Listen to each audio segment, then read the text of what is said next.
Now, I'll take really good care of my mental health, so I'll eat lots of fish oils. I started ordering tuna, and there are many different kinds of tuna, I discovered. And I got into this thing where I'd sort of have to balance it all up. Say I bought tuna in spring water, then I'd have to buy tuna in olive oil, and then I'd have to buy tuna in sunflower oil. I had to keep balancing up. I thought if I didn't buy the tuna in lemon juice with cracked pepper, it would be left out. So I'd start off with like quite reasonable amounts and then just keep balancing, and the balancing it got more and more out of hand. And I didn't want any of the tuna to feel left out. It was very magnanimous, it was very fair. You know, it was the same with lots of other things. I'd get on the internet and I'd buy wool because I'd knitted a lot. So I'd be knitting all night, and then I'd realise I need more wool.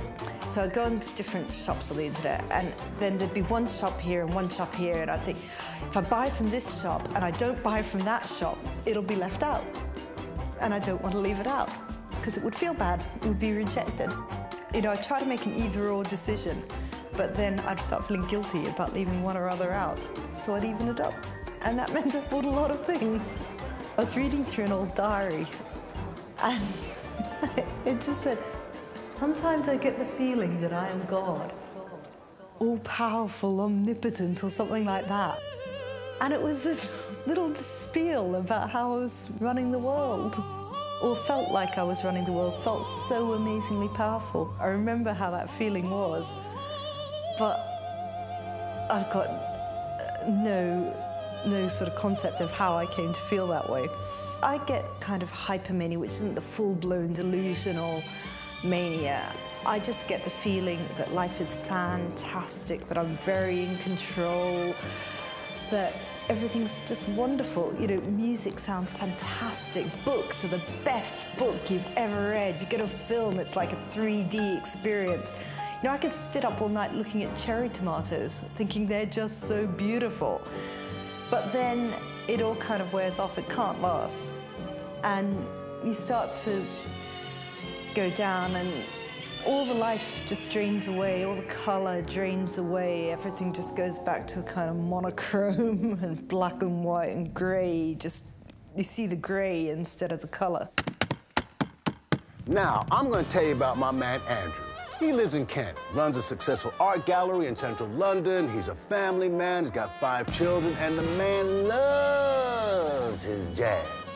Ronnie Scott's is his heaven on earth, but depression keeps on hitting him. Get out.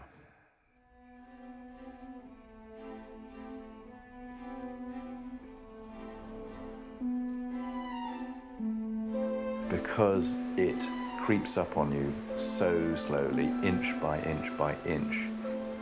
Even with my experiences, plural, over the last 10 years, I still couldn't recognize it until you're in it.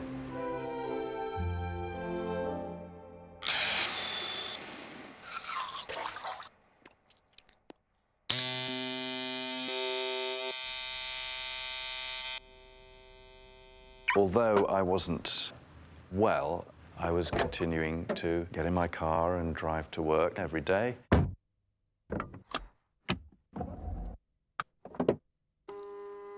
As the illness took a hold of me, even driving to work became difficult. A confrontation on the Today programme between John Humphreys and somebody else. That would frazzle my brain. Your brain cannot take any outside interference, even if it's coming from the radio, and certainly not any confrontation. Oh, it was just too much. Syria is next in line. Maybe Iran is next in line. Isn't that worrying you? It would worry me if it were true. It is not true. It's all so awful, the world, you know, and there was a lot of Gulf War stuff going on. I couldn't handle any disagreement, you know, friction. I have to switch the radio off. I couldn't listen to that. After a few weeks, I was driving to work and back in complete silence, hermetically sealed in my car.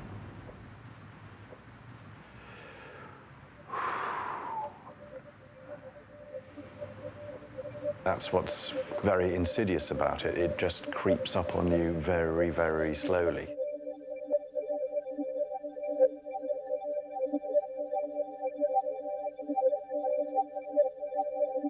you're already knackered before you've even started the day because of sleep loss. I didn't have any energy. I was so steamrollered and flattened. Yeah, it's like your brain has been flattened. Amanda and the kids would be getting ready to go to school. I normally do one of the school runs, but not when you're like that. I mean, I would still be in my pajamas and in bed. When they see their father sort of spread out in bed and looking all pasty-faced and unshaven and disheveled and everything else, it's grim. It's a question of just summoning up the energy to get up, to get out of bed. My natural inclination would be just to want to get back into bed and stare at the wall. Bed is safe and warm, isn't it? You know, the outside world is out there, and I'm here, you know, it's nice and cozy. I made sure I made the bed and put the cushions on the bed and all that sort of stuff so that it acted as a visual barrier. No, you're not going back to bed.